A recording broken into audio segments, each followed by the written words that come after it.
Bonjour les amours, bonjour chers amis, bonjour chers stagiaires et coachés, clients et amis, collègues. Alors je vais faire la première vidéo sur l'analyse transactionnelle. Alors voici un paysage sympathique qui se trouve dans le Var, côté varois. Et nous allons parler de l'analyse transactionnelle, première partie, ce qu'on appelle le PAE. Alors qu'est-ce que le PAE? Le PAE, c'est des comportements de tous les humains, des humains qui soient jeunes, seniors, qu'ils soient hommes, femmes, qu'ils soient africains, américains, asiatiques, européens, australiens, etc. Ça marche pour tout le monde. Donc ce sont des comportements universels. Et Eric Berne, le fondateur de l'analyse transactionnelle, a catalogué des comportements. Alors sachant que cataloguer, mettre en catégorie des comportements, ce n'est pas le but. Le but, c'est de pouvoir comprendre comment marchent les humains au niveau comportemental pour pouvoir ensuite communiquer avec eux et sortir des catégories, sortir des classements. C'est le but, c'est pas de rester dans les classements. Mais pour une question de compréhension, on va mettre ces comportements en plusieurs catégories. Alors il y en a trois principales qui sont le comportement parent, le comportement adulte et le comportement enfant. Alors parlons du comportement parent. Qu'est-ce qu'un comportement parent? Un comportement parent, c'est un comportement basé sur la transmission des règles. Transmettre des règles, du style fais ceci, fais cela, fais pas ceci, fais pas cela, donner des conseils, juger, critiquer, tu devrais faire ceci, tu devrais pas faire cela. Eh bien, ça, c'est un comportement parent. Ça vient du parent, les vrais parents, mais c'est aussi la transmission des règles par la famille, la transmission des règles à l'école, la transmission des règles en entreprise, la transmission des règles sociales, enfin bref, tout type de règles, de lois, de croyances. Voilà, c'est ça la transmission des règles par le côté parent.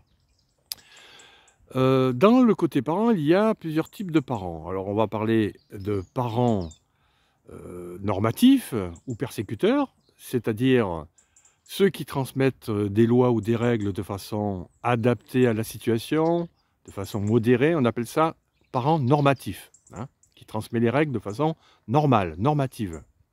Et puis il y a ceux qu'on appelle parents persécuteurs, qui est la transmission de règles de façon anormale, de façon inadaptée, de façon excessive.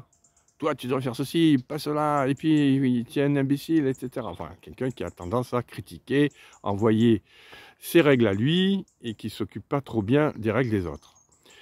Ensuite, vous avez ce qu'on appelle les parents qui aident à transmettre les règles, qu'on appelle nourriciers. Donc, parent nourricier, c'est quelqu'un qui fait de telle sorte pour que l'autre puisse appliquer les règles qu'il inculque.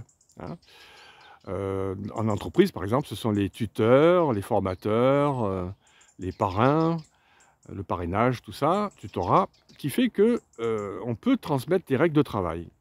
Pareil en famille, les règles familiales, la culture familiale est transmise et aidée par des gens qui sont bienveillants pour que les personnes puissent accueillir les règles familiales.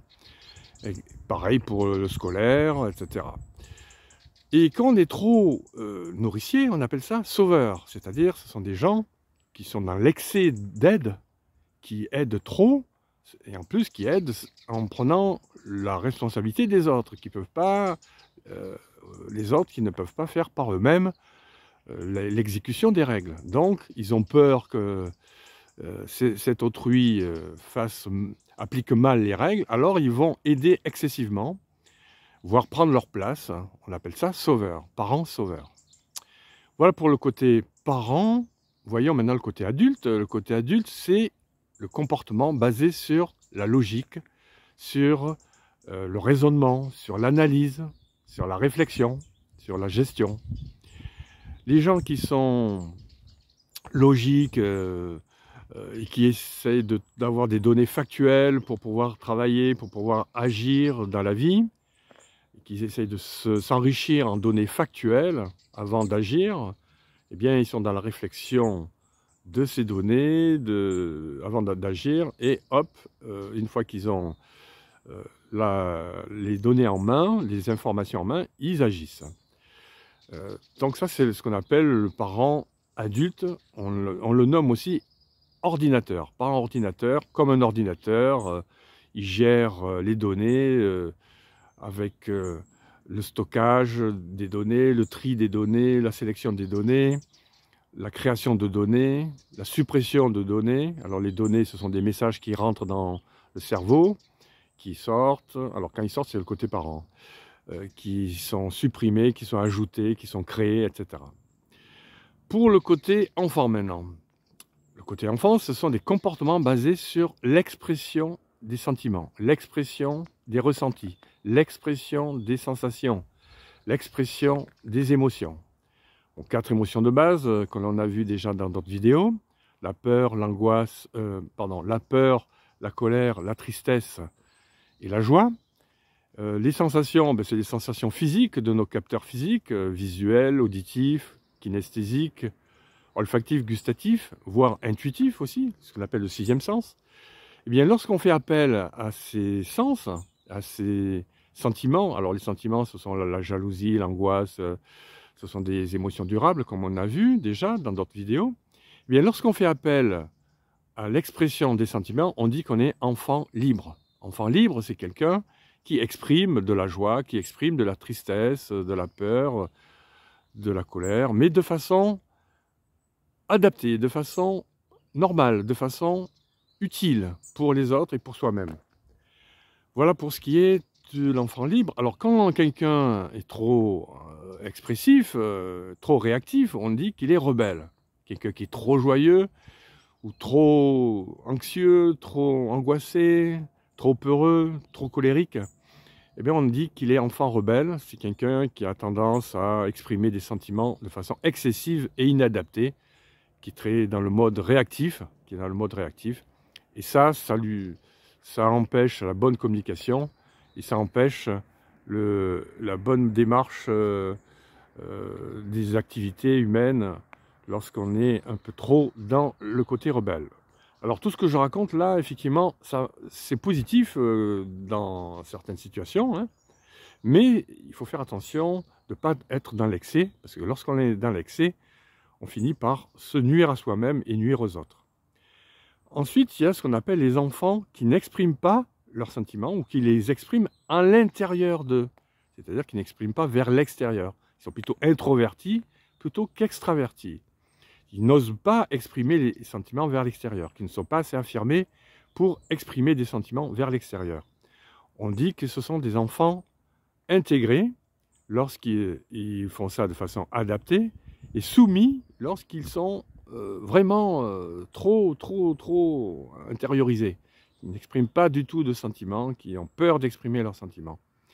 Voilà, donc pour ce qui est du comportement parent, transmission de règles, adulte, côté réflexion, et enfant, comportement basé sur l'expression ou la non-expression des sentiments, ou disons l'expression extérieure ou l'expression intérieure des sentiments.